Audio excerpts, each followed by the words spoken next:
제가 먼저 할까요, 그러면? 네. 네, 네 번째는 2018년 3월 31일이니까 가장 최근인데요. 그런데요. 질라탄 이브라히모비치. 아, LA 갤럭시와 LAFC 간의 경기에서 질라탄 선수를 제가 꼽은 이유는 뭐냐면 두 가지입니다. 하나는 경기 내용 자체가 너무 드라마틱해요. LA 갤럭시가 4대 3으로 이기거든요. 네. 이 경기를. 그런데 원래 이 LA 갤럭시가 0대 3으로 뒤지고 있었어요. 그리고 그쵸. 그 LAFC에서 엄청난 활약을 해서 LA 갤럭시를 아예 침몰시킬 뻔했던 선수는 전 아스날과 전 소시에다드의 선수 카를로스 벨라 선수입니다. 네. 우리 팬들도 잘 아시죠. 벨라 선수가 엄청난 활약 속에서 LAFC의 3대0 리드를 이끌었어요. 거의 이제 패색이 짙잖아요, LA 갤럭시는. 근데 그 상황에서 이거를 두 골을 따라갔는데 여기서 이제 질라탄 선수가 교체로 투입이 돼요. 이때 질라탄 선수 LA 갤럭시 데뷔전입니다. 네. 맨유에서 이제 LA 갤럭시로 온 이후에 데뷔전인데 동점골을 만들었던 골이 그 당시에 모든 아마 스포츠 뉴스에 다 나왔을걸요. 장거리 되도 않는 장거리 슛. 질라탄이니까 그 거리에서 막 그렇게 차도 욕 안 먹는 거죠. 만약에 보통 선수가 그 거리에서 지금 따라가 붙어도 시원찮은 상황에서 그걸 찼으면요. 그냥 뭐 하냐 그러니까 이랬겠죠. 그래서 들어가지도 않았으면은 진짜 동료 선배들한테 막 온갖 욕 먹고 혼나고 그랬어야 될 장면인데 이게 질라탄이니까 그게 통용이 됐는데 네. 그 되도 않은 거리에서의 샷이 들어갔어요. 됐어요. 멋지게. 근데 여기서 끝난 게 아니라 나중에 역전골을 질라탄 선수가 그 어려운 상황에서 헤딩골로 4대 3으로 LA 갤럭시를 승리로 이끌어요. 대역전극. 네, LAFC가 3대 0으로 앞서고 있던 경기가 4대 3으로 LA 갤럭시의 승리로 끝나는데 제가 요거를 넣은 이유 첫 번째는 워낙에 이게 좀 드라마틱했다 경기가. 그리고 질라탄 선수의 그 처음 넣었던 골이 너무도 대단한 골이었기 때문에 포함을 시켰고 또 한 가지 이유가 뭐냐면 첫 번째 엘 트래피코에서의 승리를 이끈 거예요. 그러니까 이제 엘 트래피코 하니까 뭐 약간 더비 냄새가 나죠. 네. 이제 LA 안에서 이제 LA 더비인 거죠. 로스앤젤레스 더비인데 요거를 엘 트래피코라는 명칭으로 불러요. 근데 이제 저는 사실 유학 생활을 동부에서 했기 때문에 LA를 잘 모르는데 아마 차가 많이 막히나 봐요. 네. 그러니까 이게 뭐 미국 팀 간의 경기니까 뭐 축구사에서 얼마나 중요하겠느냐 하시겠지만 사실 이것도 나중에 한 50년, 100년 지난 다음에 그쵸. 보세요. 그러면은 진짜 그 LA 더비의 이제 첫 번째 역사잖아요. 그쵸. 그 첫 번째 역사를 4대 3 경기로 놀랄만한 골을 장렬시키면서 또 결승골까지 추가하면서 질라탄 선수가 데뷔전을 치렀다는 거. 첫 번째 엘 트래피코에서의 놀라운 질라탄의 임팩트. 네, 이걸 꼽습니다. 질라탄 있습니까? 네, 질라탄 이브라히모비치는 그 데뷔전 골뿐만 아니고요. 네. 특히 맨체스터 유나이티드를 좋아하는 프리미어리그 팬들은 아마 기억을 하실 겁니다. 이 선수는 진짜 이 주제는 무조건 들어가야 되는 선수예요. 미친 데뷔전 회사나예요, 이 선수. 쉽게 얘기하면.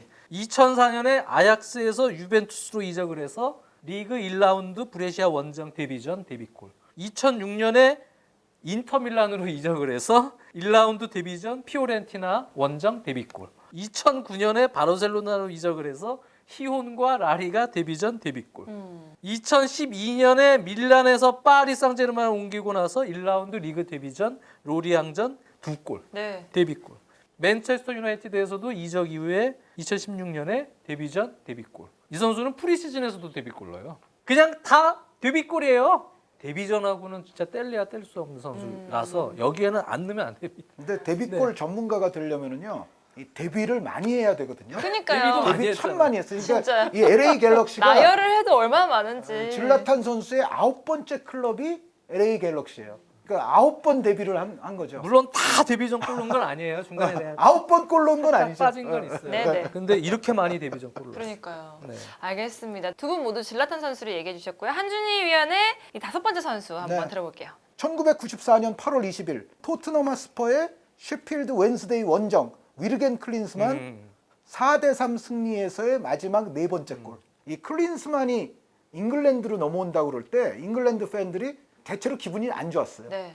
왜냐하면 보통 잉글랜드와 독일은 예전부터 선수 간의 교류도 그렇게 활발하지 않았는데 그런데 이제 클린스만이 이제 94년에 오게 됐는데 토트넘으로 클린스만은 예전에 잉글랜드와 경기를 할 때도 항상 이 다이빙 같은 헐리우드 액션을 많이 해서 우리를 공경에 빠뜨리기도 했고 아주 얄미운 선수예요. 잘하는 거는 알겠죠 아마 잉글랜드 사람들도. 그럼에도 불구하고 아이 뭐 이제 나이도 어느 정도 이제 30줄이고 뭐 클린스만을 뭐 데려와야 돼. 그 독일 선수 기분 나쁜데? 그렇게 치부를 많이 했어요. 그런데 이 클린스만 선수가 그 잉글랜드 팬들의 별로 자신에 대한 좋지 않은 분위기를 이제 당연히 알고 있었겠죠. 네. 근데 이날 첫 경기인데 팀이 4대3으로 이겼으니까 이것도 아까 LA 갤럭시 그 경기처럼 상당히 드라마틱했고 그 네 번째 골을 클린스만이 넣을 때 유명한 셀리브레이션이 있죠. 네. 다이빙 세레모니. 94년에 이 클린스만이 했던 다이빙 세레모니는 그 이후에 전 세계로 퍼져나가서 우리나라 선수들도 그 이후부터는 다이빙 세레모니가 늘었죠. 아 그럼 이때부터 시작이에요? 대표적으로 황선홍 선수 같은 경우가 이제 다이빙 세레모니 보여주고 그랬잖아요. 근데 물론 이 다이빙 세레모니가 클린스만이 맨 처음 한 거는 아니겠죠. 그 전에도 있었을 수는 있는데. 근데 임팩트가 컸다. 그렇죠. 전체적으로 전 세계 스포츠 뉴스에 이게 나왔으니까. 그런데 그 순간 잉글랜드 팬들의 마음이 봄눈 녹듯 녹았어요. 그러니까 굉장히 재치가 있었던 거예요, 클린스만이. 자신을 헐리우드 액션의 전문가 다이버라고 이제 조롱을 많이 잉글랜드 팬들이 경기 보기 전부터 많이 했었는데 그거를 보란 듯이 딱 넣어버리고 다이빙을 쫙 하는 거예요. 클린스만 실제로 잘하기도 하고 우리의 조롱을 저렇게 위트 있게 받네? 그렇죠. 이때부터 이제 기분이 조금 좋아지기 시작했는데 계속 많이 넣는 거예요. 그래서 이 시즌에 클린스만이 FWA 올해의 선수를 클린스만이 탔어요. 그러니까 잉글랜드 뭐 팬들, 언론들 한 시즌 내내 클린스만을 지켜보면서 이 활약상을 보면서 아 우리가 잘못 생각했어. 이 클린스만님은 정말 대단한 분이셔. 훌륭한 분이다. 그래서 나중에 클린스만이 더 노장이 된 이후에 토트넘으로 나중에 다시 한 번 더 돌아오거든요. 팀이 아주 극도의 위기에 빠져 있을 때. 그래서 지금은 뭐 클린스만이 영국 가면 인기 굉장히 좋아요. 위원님은 있어요. 와 프리미어리그부터 얘기를 하면 프리미어리그에 이른바 미국인 선수들이 조금 있긴 있었어요. 남아공수도 데려오고 뭐 그러면 세계적인 스타 대열에 들어온 선수를 프리미어리그 출범한 이후에는 클린스만이 첫 그거예요. 스타트. 전적으로는 그런 건 있어요. 이 당시에 토트넘의 감독이 오스발도 아르딜레스 감독. 아르헨티나 아르헨티나의 슈퍼스타. 슈퍼스타입니다. 이 프리미어리그 출범 전에 네. 외국인 선수를 이 보수적인 영국 축구에서 데려오는 경우가 거의 없었지만 78년 그 아르헨티나 월드컵 때 아르헨티나 우승을 시켰던 이 아르딜레스를 데려왔던 거는 하나의 사건이었거든요, 사실은. 그 아르딜레스가 외국인 선수들 영입을 하겠다. 그래서 당시에 94년 바로 직전이죠. 월드컵 때 루마니아를 아주 돌풍을 일으키게 했던 두미트레스쿠 영입을 했었고 게오르게 포페스쿠 영입을 했었어요.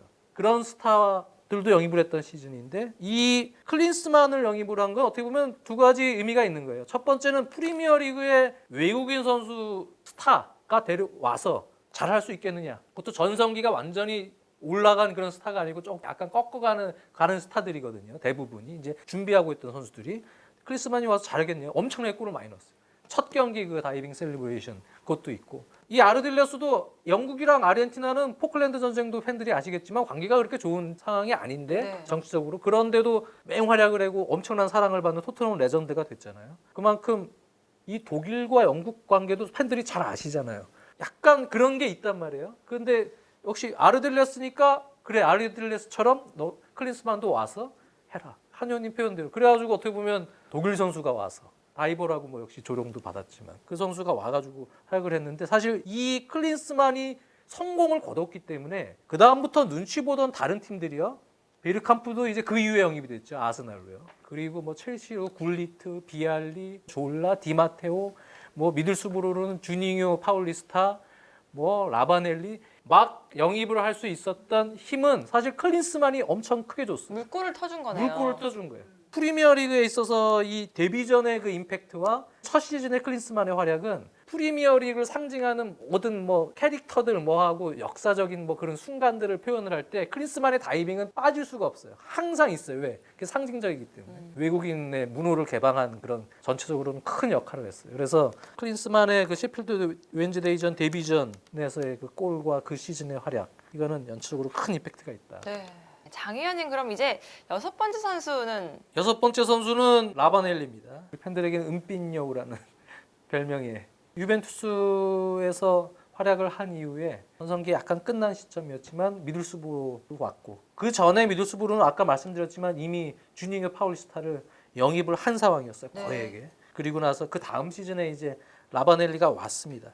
그리고 나서 이제 96년 8월 17일 리버풀과의 데뷔전이었어요. 주니어 파울리스타가 PK 얻어낸 것을 PK 골로 만든 것을 시작으로 해서 왼발 슈팅이 상당히 좋은 라바넬리 아니겠어요? 왼발로만 3골을 넣었어요. 네. 데뷔전 헤트트릭. 그래서 미들스브로 팬들이 막 기대하고 했지만 미들스브르는 팀은 강등이 됐어요. 시즌에 강등이 됩니다. 믿을 수 없게. 네. 네. 컵 대회에서만 잘하고 리그에서는 되게 못했습니다. 강등을 됐는데도 그 해에 주니어 파울리스타는 잉글랜드 올해 선수 2위를 했습니다. 네, 그만큼 그 스타들 활약은 좋았어요. 다른 선수들이 문제였지. 그 라바넬리의 아주 임팩트 있는 데뷔전 순위 안에 넣었습니다. 네. 혹시 있으실까요? 없습니다. 이번엔 다르네요.